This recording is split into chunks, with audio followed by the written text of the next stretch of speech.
day three of showing up. And I was thinking back, it's a rainy Sunday afternoon. Sunday morning, rain is falling. Sorry, I can't sing, but that doesn't mean I won't. But I was looking back, thinking about, I saw one of the best basketball games that I've seen in a long time last night. And I know you're thinking, oh, yeah, Jennifer, the Knicks won the championship. Nope, nope, nope. Not talking about that one. I'm talking about the Minnesota Lynx at the Las Vegas Aces.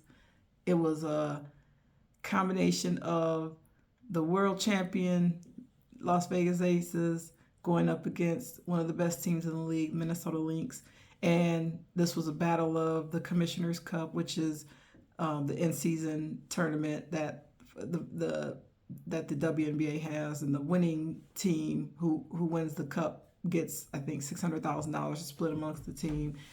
And it was just a great game, and on so many levels. You have, the world champion, the reigning MVP in Asia Wilson, reigning defensive player Asia Wilson, going up against arguably one of the best rookies that I've seen in a long, long time, and Olivia Miles.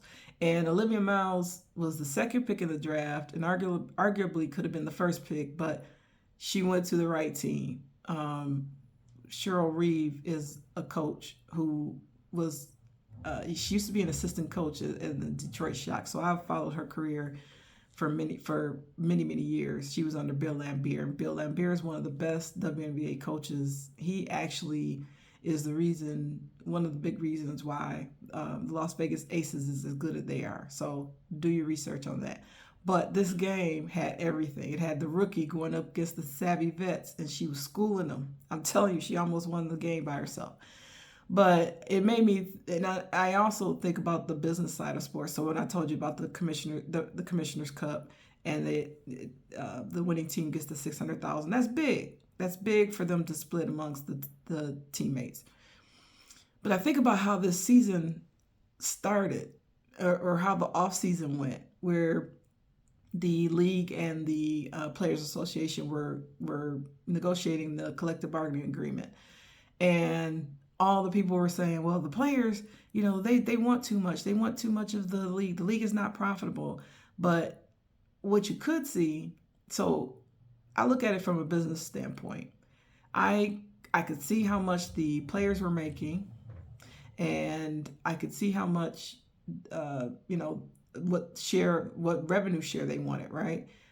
But the league was saying, well, we're not profitable. We can't do that. But the numbers told a different story. You have cities vying to be part of the league, so they're paying hundreds of millions of dollars to buy the expansion franchises. You also have media companies partnering with the WNBA. Those two things would not happen if the league was going to fail, right? So the trajectory of the league is written by those partnerships that are happening. And so you see, while we can't see the financials of the league, we see the money coming in. A business that's not profitable, if they have cash and they're building, it allows them to buy that runway to build toward profitability. So that's what I was looking at. So I want to, with these record contracts that the new CBA has brought, it didn't diminish the competition. It didn't diminish the challenge, the talent. Sorry, but what it did do was pay players an adequate salary to be able to live and not have to worry. All they have to do is focus on playing. They don't have to worry about their living expenses or going overseas to play to make more money. And so the business side of sports is a lot of times one big reason why I like sports. I like to see the business side of it. A lot of times you'll see players that are up for a new contract. They're playing their hearts out. They have the best year they ever had, and then they're rewarded with a contract. And so there's always a business side of sports that intrigues me. So this is one of them. But I just wanted to say, that game last night reminded me that the talent didn't drop. the level of competition didn't drop, and it just makes it even more exciting to know that we get that, and the players are still treated well, treated fairly. So, hey, welcome.